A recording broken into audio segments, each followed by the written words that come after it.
Alors, bonjour à tous et bienvenue dans cette nouvelle vidéo dans laquelle on va continuer à s'exercer pour l'épreuve du bac de mathématiques en fin de classe de première. Et donc, on va continuer cette préparation en corrigeant l'un des exercices qui a été proposé dans les sujets zéro, c'est-à-dire les sujets d'entraînement, étant donné que c'est la première année où il y a une épreuve de maths en fin de première, donc il n'y a pas encore d'année. À la place, il y a des sujets zéro, il y en a deux, et donc là, on va corriger l'exercice 2 du premier sujet qui est proposé, et dans lequel on s'intéresse à une fonction donc, qui est notée g, et qui est en fait une fonction polynomiale de degré 2, puisqu'on a g de x qui est égal à x carré moins 5x plus 4. Donc ça, c'est dans la première question. Et puis pour la première sous-question, on nous demande de déterminer le signe de g sur l'ensemble des réels. Donc bah là, on a un polynôme de degré 2. Donc la méthode classique pour trouver le signe de ce polynôme, bah, c'est déjà de trouver les racines. Donc là, soit on voit qu'il y a des racines évidentes. Bon là, c'est le cas, il y a 1 qui est racine évidente. Et donc, une fois qu'on trouve que 1 est racine évidente, on peut rapidement trouver que 4 va être aussi racine évidente. Mais si on voit pas qu'il y a des racines évidentes, eh bien la méthode classique, c'est de passer par le discriminant. Donc là, qui est égal à moins 5 au carré moins 4 fois 1 fois 4. Donc ça fait 25 moins 16, autrement dit 9. Donc 9, c'est strictement supérieur à 0. Donc il y a deux racines distinctes, x1 qui est égal donc à 5 moins racine de 9 sur 2, donc ça fait 5 moins 3, donc 2 sur 2, 1. Et puis on a x2 qui est égal à la même chose avec un plus à la place du moins, donc on a 5 plus racine de 9 sur 2, et donc ça fait 5 plus 3, 8, divisé par 2, 4, donc on retombe bien sur les racines que j'annonçais au début. On a pris un peu plus de temps par rapport à la méthode qui consiste à voir qu'il y a des racines évidentes, mais on aboutit quand même au bon résultat. Et une fois qu'on a les racines, eh bien on peut tracer le tableau de signes de la fonction g. Et donc, il y a un résultat supplémentaire qu'il faut utiliser, c'est de savoir quelle est l'orientation de la parabole qui représente la fonction du second degré. Et là, comme le coefficient dominant, donc ce qui est devant le x carré, vaut 1 et est donc strictement positif, la parabole est orientée vers le haut, donc elle est positive, puis négative, puis positive. Et donc, on obtient comme ça le signe de G. Ensuite, pour la question suivante, on introduit donc des suites de points, donc des points AN, qui correspondent au point de la courbe P d'abscisse petit n, donc avec n qui est un entier naturel, et on note petit an le coefficient directeur de la droite an plus 1. Et on nous demande de calculer, enfin de justifier que pour tout entier naturel n, on a an qui est égal à 2n moins 4. Donc là, an, c'est un coefficient directeur, donc un coefficient directeur, ça se calcule comme une différence d'ordonnée sur une différence d'abscisse. Et donc bah là, on va avoir g de n plus 1 moins g de n divisé par n plus 1 moins n. Donc là, au final, au dénominateur, il va juste rester 1. Et en haut, eh ben, on peut remplacer. Donc ça va faire n plus 1 au carré moins 5 facteurs de n plus 1 plus 4 moins n carré moins 5n, enfin donc plus 5n, vu qu'on change les signes, moins 4. Donc là, les 4 se simplifient. Et puis là, on va essayer d'être un petit peu efficace, donc de développer et puis de regrouper en une seule étape. Donc là, des n carrés, eh ben, il va y en avoir un qui vient d'ici, en développant une identité remarquable, avec moins n carré. Donc au final, ça va se simplifier. Ensuite, des n, et ben là, il y a moins 5n plus 5n, ça se simplifie. Et puis il y a aussi 2n qui vont venir de l'identité remarquable. Donc il en reste 2 au final. Et puis au niveau des termes constants, on a le 1 qui vient de l'identité remarquable, qui vient du 1 au carré, moins 5 fois 1, donc 1 moins 5, moins 4. Donc on tombe bien sur 2n moins 4.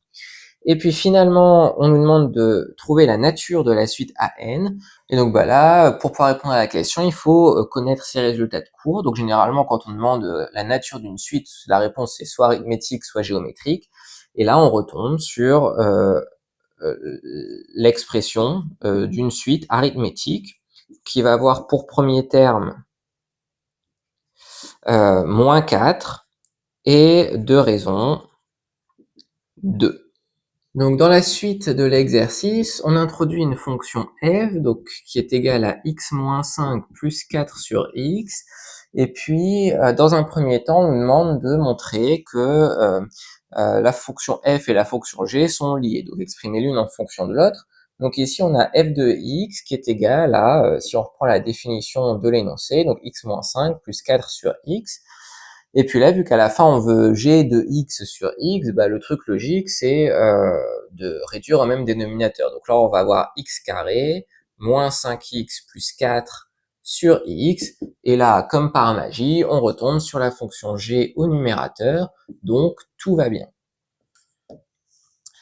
Ensuite, il faut déterminer, grâce à la question 1a, la position de la courbe C par rapport à l'axe des abscisses. Donc déjà, il faut comprendre que étudier une courbe, enfin la position d'une courbe par rapport à l'axe des abscisses, ça revient à déterminer le signe de la fonction. Parce que si on est en dessous de l'axe des abscisses, c'est qu'on est négatif. Si on est au-dessus, c'est qu'on est positif. Donc là, si on reformule la question 2b, en fait, il faut déterminer le signe de f.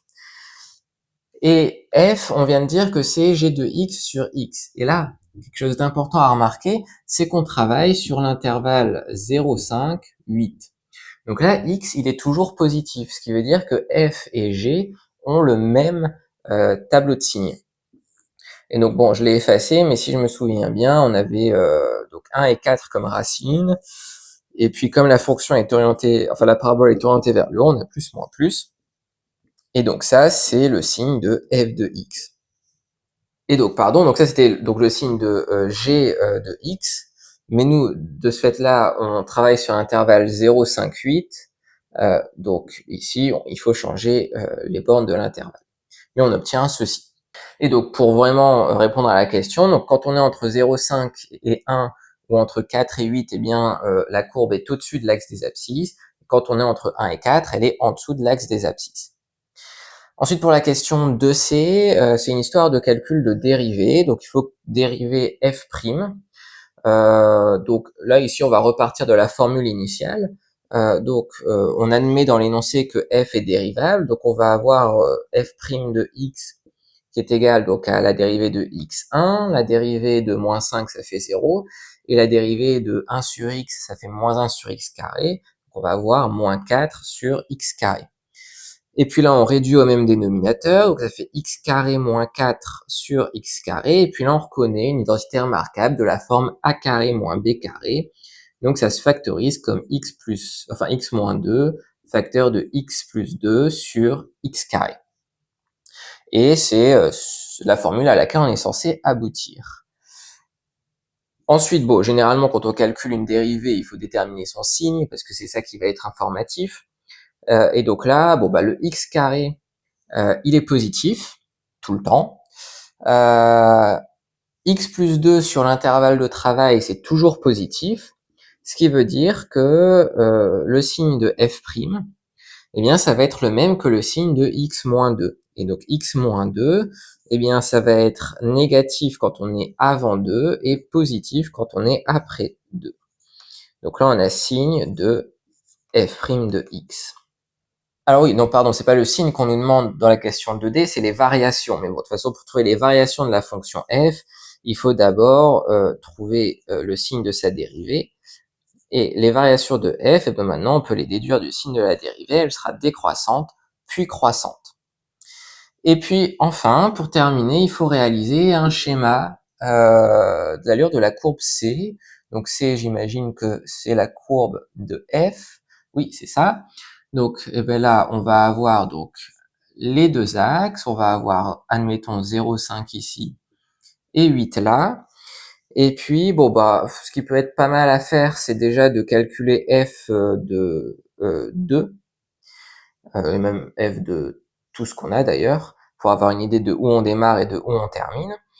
Donc f de 2, si on remplace, ça fait 2 moins 5, donc moins 3 plus 4 sur 2, donc plus 2, donc ça fait moins 1. F de 8, eh ben ça fait 8 moins 5, donc 3 plus 4 huitièmes, donc 1 demi, donc ça fait 3,5. Et puis on a aussi donc f de 1 demi, donc là 4 divisé par 1 demi, ça fait 8. Donc 8 moins 5, ça fait 3. et plus 1,5, ça fait 3,5 aussi. Et puis on sait aussi qu'en 1 et en 4, donc à peu près ici, et la fonction passe par, s'annule. Et donc elle est positive, négative, puis positive, ce qui est logique. Donc là, on va avoir, admettons, 3,5 à peu près qui est ici. Donc on va arriver au même endroit de l'autre côté. Et puis en 2, on atteint un minimum. Donc 2, c'est à peu près ici. Et donc on passe par ce point-là à peu près.